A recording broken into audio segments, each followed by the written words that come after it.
On continue à rattraper les revues de drama ensemble, les gars. Et là, on est sur Multi-Review 3.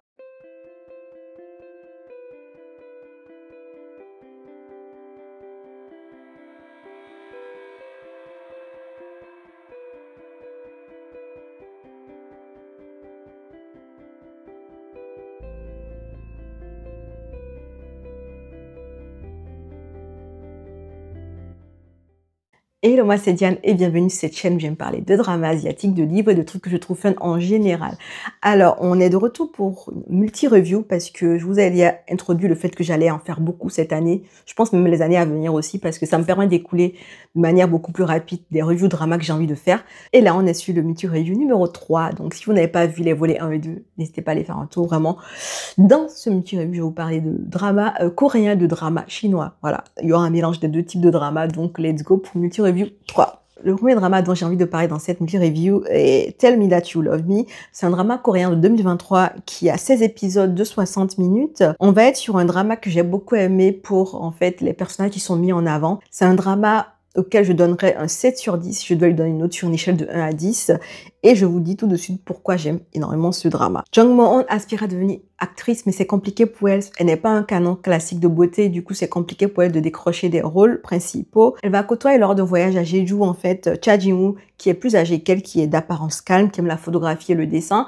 Et très vite, elle se rend compte que la raison pour laquelle il ne lui parle pas est due à sa surdité. Après un événement imprévu, ils vont se retrouver à Séoul et ils vont finir par se côtoyer. Une histoire d'amour va naître entre ces deux personnages-là.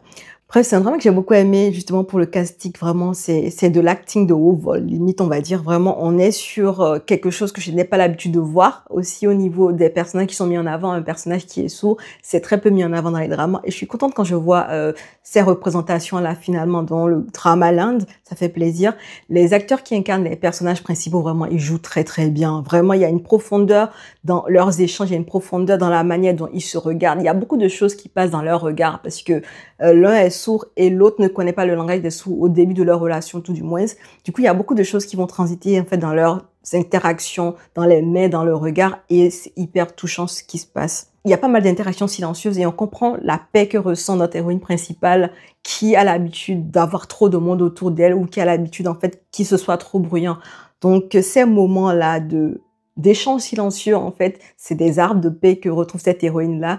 Et on va aussi la suivre pendant qu'elle essaie d'apprendre le langage des sourds pour communiquer avec le personnage principal masculin parce que, voilà, elle a des émotions pour lui. Et ce que j'ai trouvé super intéressant aussi, c'est que très vite, dès qu'elle a compris qu'il était sourd, elle a commencé à apprendre le langage des sourds. C'est comme ça, d'ailleurs, même qu'elle réalise qu'elle est amoureuse du monsieur. Et derrière aussi, on va nous montrer tous les challenges auxquels ils seront confrontés, que ce soit au niveau de la famille de la fille, que ce soit au niveau aussi des blessures du personnage principal masculin, parce que voilà, c'est quelqu'un qui a vécu des choses dures, qui a été rejeté et qui internalise cela, même s'il y a quelqu'un qui est d'apparence calme, il a aussi ses blessures, et les voir affronter toutes ces blessures-là, honnêtement, c'est du grand art. J'ai passé un très bon moment à regarder ce drama-là. Bref, les scénaristes sont su mettre en avant les frustrations, les malentendus et les moments de vulnérabilité que les deux personnages vont avoir pendant qu'ils sont en relation amoureuse. Et vraiment, j'ai trouvé que c'était tellement bien écrit. C'était fin à la manière dont les choses étaient montrées. Ça a une vibe super mature aussi, en fait, au niveau des problématiques que les personnages vont avoir lorsque leur romance va s'installer ou lorsqu'ils vont être dans de gros babas parce que justement, la société, les familles et tout ça vont s'y mêler. Et j'ai trouvé que c'était un drama mature. Et ça faisait longtemps que je cherchais un drama mature à regarder. Du coup, j'ai passé un très bon moment. Bref, pour résumer, c'est un drama qui a une belle histoire, qui est assez douce, qui est apaisante. On a un casting de très bonne qualité et de bonnes performances d'acting, vraiment, vraiment. Il y a un beau générique, il y a de la belle musique et vous ne pouvez que tomber in love de ce couple-là qui se rapproche et espérer en fait qu'ils finissent ensemble à la fin parce que voilà, il y a pas mal de challenges qui doivent quand même surmonter. C'est un drama qui a de belles photographies et de beaux plans aussi. Donc honnêtement, pas mal de choses sympas dans ce drama. Le deuxième drama dont j'ai envie de parler est Love Game in Eastern Fantasy. C'est un drama chinois de 32 épisodes de 36 minutes. C'est un drama périodique chinois. Du coup, voilà, on va être sur une vibe un peu historique. Et si je dois donner une note sur une échelle de 1 à 10 à ce drama, je lui donnerai la note de 7,5 sur 10. On va suivre Ling Miamio, qui est une jeune fille qui est fan de romans fantastiques. Un jour, elle va se retrouver transportée dans l'univers du livre qu'elle vient de lire en tant que Ling Yin, un personnage secondaire. Reliée au système du livre, elle aura pas d'autre choix que d'accomplir en fait les missions qui lui sont assignées et petit à petit, elle va se retrouver à côtoyer les personnages de ce monde-là. Parmi les missions qu'on lui assigne, on lui demande de se rapprocher d'un certain Mouchan, surnommé le Lotus Noir, qui est vraiment un chasseur de démons, qui est peu cocasse, avec qui les interactions sont tendues, on va dire, au début. Bien entendu, ça va dire un romance, voilà. À première vue, vraiment, c'est un drama que je trouvais classique. Ça parle de réincarnation, transmigration. C'est des choses qui ont déjà été faites souvent au niveau des dramas chinois. Mais honnêtement, j'ai passé un très bon moment avec ce drama. Je sais pas comment je me suis retrouvée dedans, mais dès que j'ai commencé, j'ai pas su m'arrêter. J'ai tellement binge-watché ce drama. Vous pouvez pas imaginer à quel point j'ai enchaîné les épisodes. Je pense que j'ai beaucoup aimé ce drama pour l'héroïne principale, vraiment, qui a un caractère très, très mignonne, sweet, mais pas le sweet qui vous fatigue. C'est un sweet que vous allez beaucoup aimer. Et le fait qu'elle soit un personnage secondaire, j'ai trouvé ça super intéressant aussi parce que même si l'histoire est un peu centrée autour d'elle, l'histoire n'est pas que centrée sur elle. On parle aussi d'autres personnages et l'univers dans lequel on nous embarque, en fait, c'est un univers qui est assez intéressant. Il y a des bastonnades qui sont sympas, il y a des pouvoirs qui sont déclenchés. On est sur une histoire avec des chasseurs de démons qui doivent chasser des démons. Et t'en as bien entendu un qui a un pouvoir spécial, qui n'est pas loin d'être un pouvoir du démon. Bref, on connaît ce genre de vibe-là. Et j'ai passé un très bon moment. Les costumes, la photographie, les décors, la lumière. Vraiment, j'ai passé de bons moments et il y avait de belles chansons. Surtout pour les moments un peu badass des héros principaux. Quand ils étaient là à se battre contre les démons, il y avait des chansons que vous allez kiffer. Bref, l'histoire est assez bien ficelée, tellement bien ficelée qu'on a envie d'enchaîner l'histoire pour comprendre ce qui se passe, pour essayer de comprendre comment elle va sortir de ce livre finalement. Et est-ce qu'elle veut vraiment sortir du livre aussi? Bref, l'ambiance et les personnages principaux sont assez intéressants, c'est assez réussi. L'univers mêle jeu et puis fantasy et combat. Honnêtement, j'ai passé un bon moment et visuellement, c'était très beau. Honnêtement, vraiment, j'ai beaucoup aimé. Habituellement, je regarde pas les chianchas, hein, mais là, j'ai passé un très bon moment. L'héroïne m'a fait m'accrocher à l'histoire et il y a plein d'autres personnages aussi que j'ai trouvé super intéressants dans l'histoire de manière générale. Donc, I was hooked. Bref, c'est un drama que je recommande. Il est assez court, il a des personnages attachants, une histoire bien écrite et une bande son qui est plutôt bien, en fait. De manière globale, on passe un bon moment, on voit même pas le temps passer limite. Et honnêtement, vous passez un bon moment. La fin peut sembler un peu précipitée, mais de manière globale, c'est un drama de très bonne qualité. Allez le voir si vous ne l'avez pas encore vu. Alors, le troisième drama de cette liste, c'est The Queen Who Crows. C'est un drama coréen de 12 épisodes de 55 minutes. 2 épisodes préquels aussi qui font 50 minutes à peu près chacun. Et si je dois donner une note sur une échelle de 1 à 10 à ce drama, là, je lui donnerai la note de 8 sur 10 parce que c'est un drama qui m'a vraiment bluffé. Ce drama, je l'ai beaucoup aimé. C'est le premier drama sorti en 2025 que j'ai aimé. Voilà, de l'année 2025 et tout ça. On est sur un drama périodique coréen qui va parler d'un fait historique, en fait. C'est une interprétation d'un fait historique. On va être sur la période juste au démarrage de Joseon. On va suivre l'histoire de Woo-jung. C'est une femme qui est issue d'une prestigieuse famille. Elle est intelligente, elle est très ambitieuse. Elle va épouser Lee Bang-won, qui est le 5e fils du roi Taejo, qui aspire à régner. Et on va voir comment elle évolue en fait dans sa vie. Le roi va désigner son second fils pour passer au trône, mais Woo-young va conspirer avec son époux pour le faire monter sur le trône. Une nouvelle ère va s'ouvrir en fait quand Woo-young et son mari vont monter sur le trône. Et on va nous montrer les interactions très compliquées, très tordues, parfois un peu toxiques que va avoir Lee Bang-won avec son père et avec sa femme et la famille de sa femme. Celle qui l'a aidé même à monter sur le trône. Bref, on va être sur les complots au pouvoir de manière générale et c'est un drama qui va essayer de montrer comment est-ce que les fondations de la dynastie Joseon ont été posées. Et elles ont été posées justement quand ce roi-là et cette reine-là sont montés sur le trône. Ils ont amorcé pas mal de choses qui ont permis en fait d'établir la dynastie Joseon. J'aime beaucoup les dramas historiques qui essaient de raconter un vrai pan de l'histoire parce que ça nous permet aussi de manière ludique d'apprendre l'histoire d'un pays de manière générale. Du coup, j'ai beaucoup aimé comment est-ce que ça a été introduit et honnêtement, vous passez un très bon moment parce que visuellement, ça en jette quand même. On sent qu'il y a de l'argent en fait dans ce drama. Ils ont mis beaucoup de sous dedans, les décors, les costumes, honnêtement, tout a été bien pensé. Je pense qu'il y a pas mal de travail qui a été fait au niveau de la photographie, de la couleur qui vont vous bluffer. Vraiment, vous allez remarquer ça de coup. C'est un drama historique très ambitieux qui va essayer d'explorer en fait les mécanismes du pouvoir et la manière dont les relations entre le roi et la reine vont se dégrader justement à cause de toutes ces intrigues politiques pour le pouvoir de manière générale. En fait, ce drama, je l'ai regardé juste pour la reine parce que elle a un charisme de folie. Elle est vraiment très charismatique dans son rôle, l'actrice Chang Jong-un. Et honnêtement, vous allez apprécier cette reine-là qu'elle vous renvoie à l'écran. Et cette reine-là, elle est digne, elle est vraiment pas manipulatrice, mais elle réfléchit. En fait, elle ne laisse pas ses émotions la guider. Elle est calculatrice. Et vous allez la suivre, en fait, dans tous les tourments de sa vie. Vous allez la suivre dans sa relation avec son mari qu'elle a adoré à une époque, mais qui va se dégrader. En fait, il se passe tellement de choses dans ce drama que vous allez rester là en mode « Girl, tu as tenu tout ce temps-là. Tout ce temps-là. Elle était forte, la meuf. » Bref, vous allez beaucoup aimer la reine parce que c'est une femme forte. C'est une femme qui va pas se laisser envahir par ses émotions.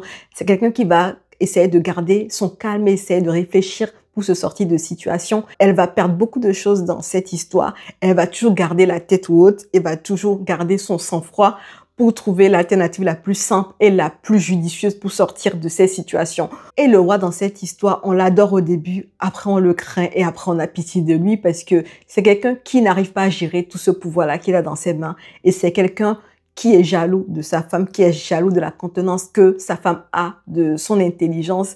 Et ça va se sentir dans leurs relations qui vont petit à petit se dégrader. On va vraiment être sur une exploration, en fait, de la relation ambiguë, amoureuse que le roi et la reine ont.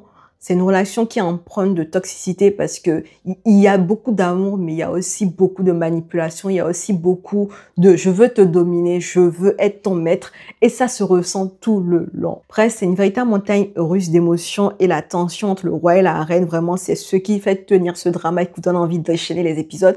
Littéralement, c'est la tension qu'il y a entre eux, c'est leurs interactions, c'est la manière dont ils s'aiment pour se détester 5 minutes après que vous allez aimer, qui vont vous faire tenir, en fait, en plus du contexte historique sur la fondation qu'ils vont poser pour Joseon. Vraiment, jeu d'acteur sublime aussi, donc je vous le recommande vivement. J'ai vraiment passé un très bon moment à regarder ce drama. Le quatrième drama dont j'ai envie de vous parler est She and Her Perfect Husband. C'est un drama chinois de 40 épisodes de 45 minutes. On est sur un drama contemporain chinois et honnêtement, si je dois lui donner une note sur une échelle de 1 à 10, je lui donnerais un 8,2 sur 10. J'ai vraiment beaucoup aimé ce drama chinois parce qu'il a montré une héroïne comme je les aime. Vous savez que j'aime les héroïnes badass. Bref, Kim Shen a une grande avocate dont la carrière est à son sommet. Malheureusement pour elle, elle est toujours célibataire et le cabinet dans lequel elle est actuellement qui va éventuellement lui proposer un poste d'associé, un cabinet qui attache beaucoup d'importance en fait au statut marital de leurs collaborateurs. Du coup, elle va simuler une relation maritale pour pouvoir accéder à un poste qu'elle vise et elle va tout faire pour protéger en fait ce mensonge-là, histoire d'avoir cette position d'associé-là. Elle va proposer à Yanghwa, un jeune homme qui a su l'aider dans ces occasions où elle devait justifier un statut marital, de devenir son mari par contrat, histoire qu'elle puisse accéder finalement à cette position-là qu'elle convoit depuis un sacré bout de temps. Bref, c'est leur histoire qu'on va raconter pendant que ces deux personnages vont faire la comédie du mari et de la femme et qu'éventuellement il y aura une histoire d'amour entre eux. Ça fait un moment que j'ai pas vu de drama contemporain chinois et honnêtement celui-là je l'ai vu et je l'ai fini d'une traite. J'ai tellement aimé ce qui se passe dans ce drama, justement à cause de l'héroïne principale. J'aime beaucoup les personnages charismatiques et je les aime d'autant plus quand c'est des personnages féminins forts qui sont mis en avant. J'aime beaucoup ça en fait, des personnages féminins assez forts. C'est des choses que j'aime et j'espère qu'on va continuer à nous en mettre beaucoup plus dans les dramas parce qu'honnêtement c'est des personnages pépites, c'est des personnages auxquels on peut aspirer. Donc j'aime beaucoup cette mise en avant là de plus en plus des personnages féminins forts.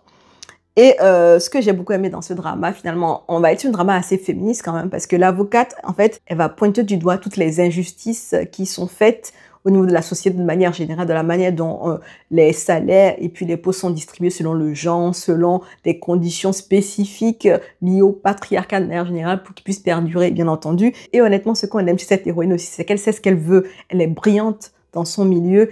Elle sait mener des négociations, elle sait faire tout pour gagner ses procès, elle sait en fait mettre en place des intrigues pour essayer d'être associée. Et au-delà du fait qu'elle soit hyper brillante dans ce qu'elle fait et qu'elle améliore son game à chaque fois, on va être aussi pas mal de rivalité au sein de son cabinet d'avocats. Elle a une consoeur avec qui elle fait la guerre, du coup on a des moments super sympas en fait sur cette rivalité-là. On a elle qui essaie de cacher qu'elle n'est pas vraiment mariée, on a elle qui essaie de faire montrer son faux mari en disant que c'est son mari. Bref, on est sur des moments tout le temps qui sont en mode what the fuck, qu'est-ce qui se passe dans ce drama? Il y a pas mal aussi de réflexions que va se faire la série sur le rôle des avocats finalement, sur la justice, sur l'équité.